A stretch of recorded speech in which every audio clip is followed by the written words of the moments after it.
Tidak semua yang telah dikubur benar-benar pergi. Ada yang tertinggal bersama tanah, kegelapan, dan dendam yang tidak pernah diselesaikan. Banyak orang mengira kematian adalah akhir, padahal bagi sebagian jiwa, kematian hanyalah pintu lain menuju teror yang lebih panjang. Di tempat-tempat sunyi, di balik nisan yang tampak diam, terkadang ada sesuatu yang menunggu waktu yang tepat untuk bangkit, menuntut balasan, dan mengingatkan manusia bahwa kesalahan masa lalu tidak pernah benar-benar terkubur.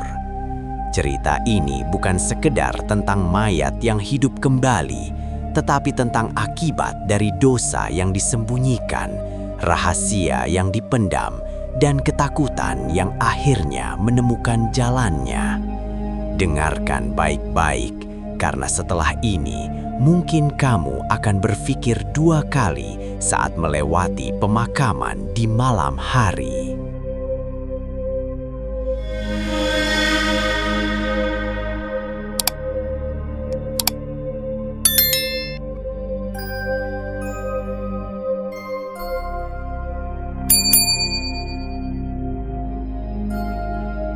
Ardi menerima pekerjaan sebagai penjaga malam di tempat pemakaman lama yang sudah jarang didatangi orang. Upahnya besar, tapi syaratnya aneh.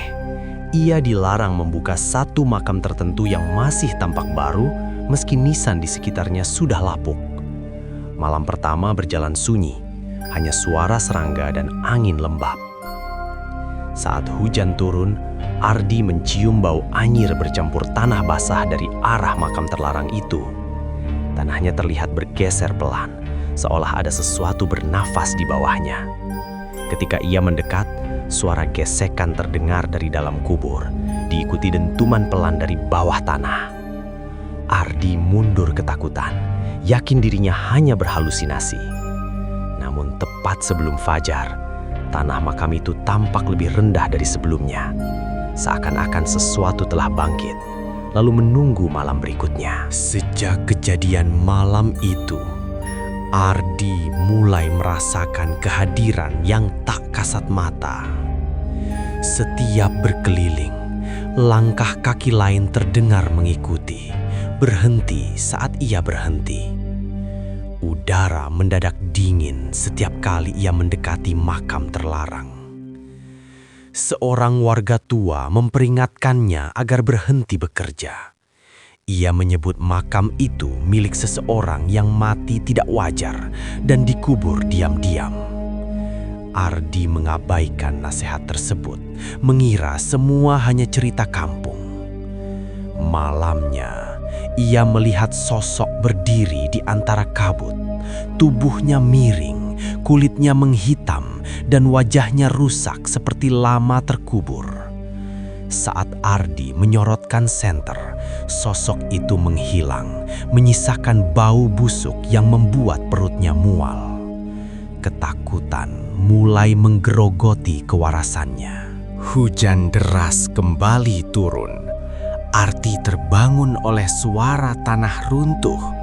Dari kejauhan, ia menyaksikan sesuatu yang membuat kakinya gemetar.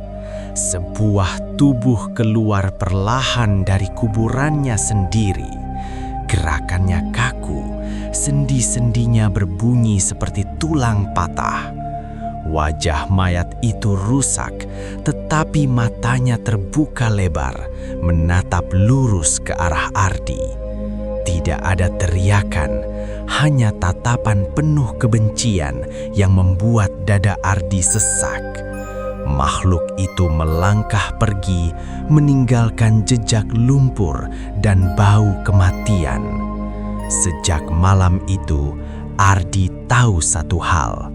Mayat tersebut tidak sekadar hidup kembali. Ia sedang mencari sesuatu. Gangguan tak lagi terjadi hanya di pemakaman. Ardi mulai melihat bayangan yang sama di rumah kontrakannya. Dinding terasa basah, lantai berbau tanah, dan suara napas berat muncul dari sudut ruangan. ia menemukan catatan lama milik penjaga sebelumnya.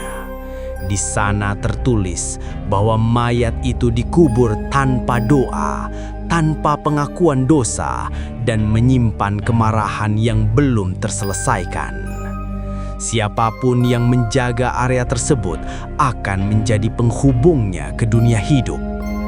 Ardi menyadari dirinya telah terikat.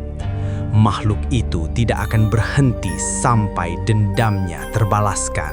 Kebenaran akhirnya terungkap. Mayat itu adalah korban pembunuhan yang ditutup-tutupi. Ia dikubur cepat agar rahasia tidak terbongkar.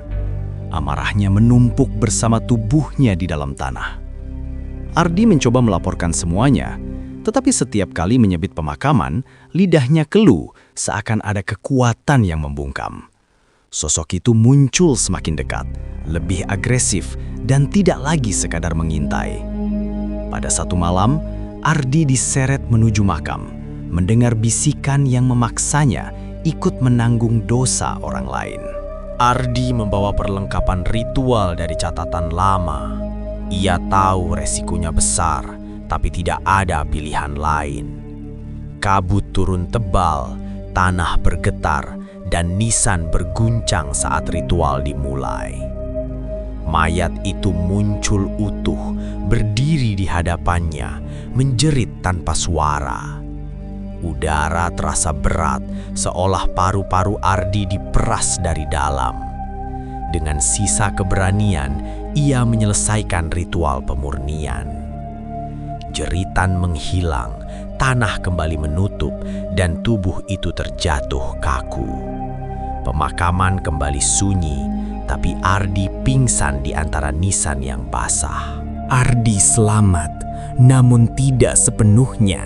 Rambutnya memutih, tubuhnya lemah, dan setiap malam ia mencium bau tanah basah. Makam itu kini tampak biasa, tetapi rasa dingin masih menetap di sekitarnya. Penduduk setempat mengatakan dendam telah diredam, bukan dimusnahkan. Jika ada yang berani menggali ulang, kemarahan itu akan bangkit kembali. Ardi pergi meninggalkan kota tersebut, namun jauh di dalam tidurnya, ia masih melihat mata itu terbuka, menunggu saat yang tepat untuk hidup kembali. Ketika malam kembali sunyi, kuburan itu tampak seperti biasa. Namun, tidak semua dendam benar-benar hilang. Ada yang hanya tertidur, menunggu untuk terbangun kembali. Cerita ini menjadi pengingat bahwa kematian tidak selalu menjadi akhir. Kesalahan yang disembunyikan bisa bangkit kapan saja, dan apa yang telah dikubur suatu saat bisa kembali menuntut balas. Jika suatu malam kamu merasa diawasi di tempat sepi, mungkin ada sesuatu yang belum benar-benar mati.